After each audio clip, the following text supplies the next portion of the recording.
Potong yang ni Roy. Yang mana? Yang ni. Okey, yang ni Roy. Ya Allah Roy. Roy bandel. Roy bandel, ayah Roy. Awak peminat gadis-gadis pun ramai Roy Ramai. Ini ya Allah. Kalau buka dua-dua saya buka.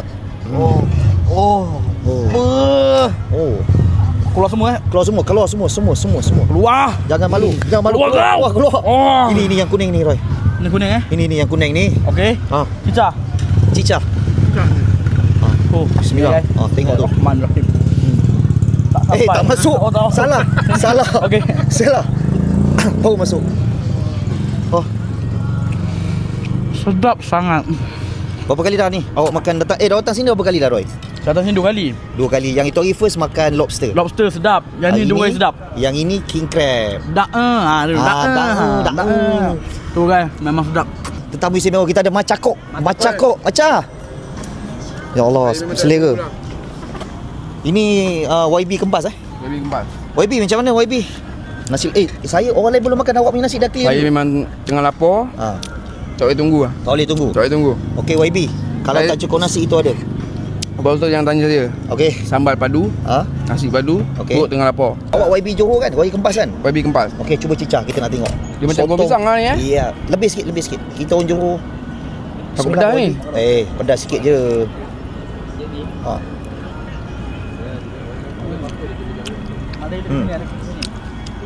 Manis, masin, pedas, ngam-ngam. Tak payah orang kata tak adalah pedas sangat betul.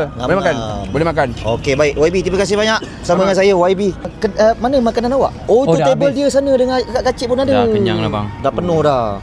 Ini hari kita tak ada janji pun boleh sampai kat sini Yes, sampai dah tahu sampai Ini sebenarnya apa Johor ni sebenarnya? Tujuan apa? Memang nak makan tu balik ke? Makan balik. Sebab ni orang kata ingat abang dekat KL nak cari pun susah bang. Baik, kita ada akak kacip yang tak lama lagi katanya dah nak bersalin anak nombor 2. Anak nombor 2. Dah kekenyangan sangat ke? Mata dah kecil akak? Ya betul. Perut saya pun dah bergeras sangat. Baik kak, saya nak minta tolong panggil follow akak kacip lah.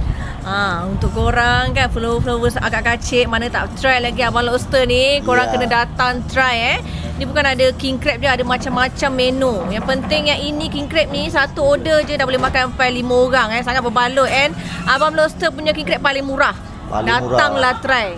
Rasanya ada tu last week baru sampai kan? Last week ya. Birthday bila? 110 bulan 10 dah dekat 2 minggu 2 minggu lepas dia baru sampai.